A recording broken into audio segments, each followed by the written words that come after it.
నమో భగవతే శ్రీరమణాయ. భగవాన్ శ్రీ రమణ మహర్షుల వారు 700 గీతా శ్లోకాల నుంచి కూర్చిన నూతన క్రమంలోని 13వ శ్లోకం. నిర్మాణ మోహ జితసంగ దోష ఆధ్యాత్మ నిత్య వినివృత్త కామా ద్వంద్వైర్విముక్తా సుఖదుఃఖ సంజ్ఞై గచ్చంత మూఢా పదమవ్యయంతత్. తాత్పర్యము: మానము, మోహము, కోరికలు లేనివారు, సంగదోషములను జయించిన వారు, పరమాత్మను గూర్చియే ఎల్లప్పుడూ ఆలోచించుచుండువారు, సుఖము, దుఃఖము, ప్రియము, అప్రియము మొదలగు ద్వంద్వముల నుండి విడిపడిన వారును అగు భ్రాంతి రహితులు అవ్యయమైన ఆ పరమపదమును పొందుచున్నారు. వివరణము: మానము అనగా కొలత. నేను ఇంతవాడను అని తన శక్తికి కొలత పెట్టుకొనుటయే కొంటను మానము. మోహం అనగా మూర్ఛ. మూర్ఛ నొందినవాడు దాపున ఉన్నవారిని కూడా గుర్తింపలేడు. ఇట్లు వస్తుస్వరూపమును గ్రహింపలేకపోవుట అజ్ఞానము చేత కూడా సంభవించును. ఒకానొకడు ఒక జారిణి యందు ఆసక్తుడై ఆమె శీలవతి అని తలంచుచున్నప్పుడు వాని శ్రేయోభిలాషులు ఆమె దుష్టురాలని ఎంత బోధించినను వాని మనస్సునకు ఎక్కదు. అనగా ఆమె విషయమున వాని మనస్సు మూర్ఛితమై ఆమె యొక్క స్వభావమును గ్రహింపలేకపోతున్నదన్నమాట. ఈ అజ్ఞానమును మోహమందురు. అశాశ్వతములైన ధనము, పదవి మొదలగు వానిని బట్టి నేను సంపన్నుడను, నేను అధికారిని అని తన గూర్చి గొప్పగా అనుకొనుచుండుట మానము. ఎన్ని కష్టములు అనుభవించుచున్నను ఎప్పటికప్పుడు భార్య పుత్రాది రూపమైన ఈ సంసారమును సుఖమని తలచుచుండుట మోహము.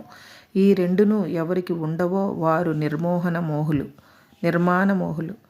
గాఢమైన పరిచయం వలన కొంతమంది వ్యక్తులతో గాని కొన్ని విషయములతో గాని కూడి ఉండవలెనని కోరిక సంగము.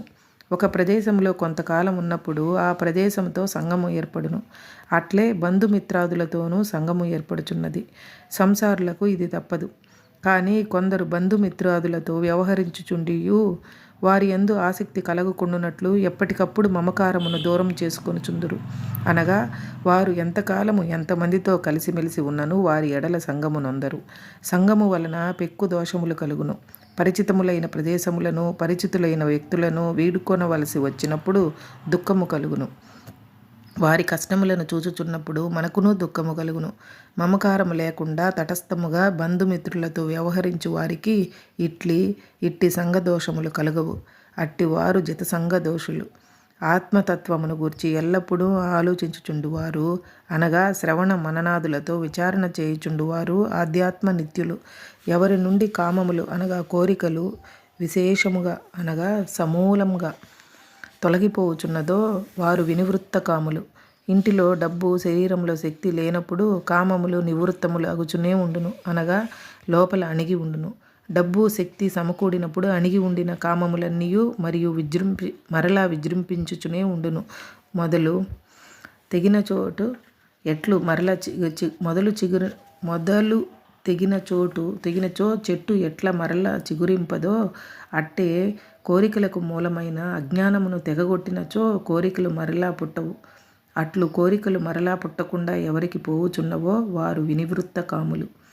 ద్వంద్వములు అనగా సంపద, దారిద్ర్యము, కీర్తి, అపకీర్తి, ప్రియము, అప్రియము మొదలగు జంటలు. ఇవి ఎన్నో కలవు. అన్నింటి వలనను కలుగు ఫలములు సుఖదుఖములే. కావున వీనికన్నిటికీ సుఖదుఖముల జంటలని ఏ పేరు పెట్టవచ్చును. అందువల్ల ఇవి అన్నీ సుఖదుఖ సంగీతములు అనగా సుఖదుఖముల జంటలు అని పేరు కలవగుచున్నవి. ఈ జంటల చేత విడిచిపెట్టబడిన వారు ద్వంద్వ విముక్తులు. ఎవరు సుఖమును దుఃఖమును పొందుచున్నారో వారిని ద్వంద్వములు విడిచిపెట్టవు. సుఖదుఖములు పోయినచో ఇవియును తొలగిపోవును. సుఖదుఖములకు మూలము శరీర అభిమానమే. సంపద వలన భోగములు, దారిద్ర్యము వలన ఆకలి దప్పికలు కలిగినప్పుడు స్థూల శరీరమునందలి అభిమానము వలననే మనకు సుఖము దుఃఖము కలుగుచున్నవి. అట్లే కీర్తి వలన సుఖము, అపకీర్తి వల్ల దుఃఖము, సూక్ష్మ శరీరమైన చిత్త అహంకారముల యందలి అభిమానముచే కలుగుచున్నవి. ఈ రెండిటి అందు ఎవనికి అభిమానము లేదో వానికి సుఖము గాని దుఃఖము గాని కలుగదు. ఇంటి నుండి విడలగొట్టబడిన వానికి ఆ ఇంటిని పెద్ద మేడగా చేసినచో సుఖము గాని, అది కూలిపోయినచో దుఃఖము గాని కలుగదు. అట్టే ఈ రెండు శరీరములతో తనకేమియూ సంబంధం లేదని తాను ఆనందాత్ముడను అని ఎవడు భావించుచున్నాడో వాడు శరీరమునందు ఉన్నను అశరీరుడే, విదేహుడే. అట్టి విదేహునకు ప్రియములు అప్రియములు ఏవియును సుఖమును దుఃఖమును కలిగింపచాలవు. అట్టివారు ద్వంద్వ విముక్తులు. వారే అమూఢులు, అనగా ఎప్పుడునూ దేహాభిమానమును పొందనివారు. వారికి జగత్తు సత్యము అని భ్రాంతి పోయి జగత్తు మిథ్య, ఆత్మయే సత్యము, అదియే నేను అను జ్ఞానము నిరంతరము భాషించుచుండును.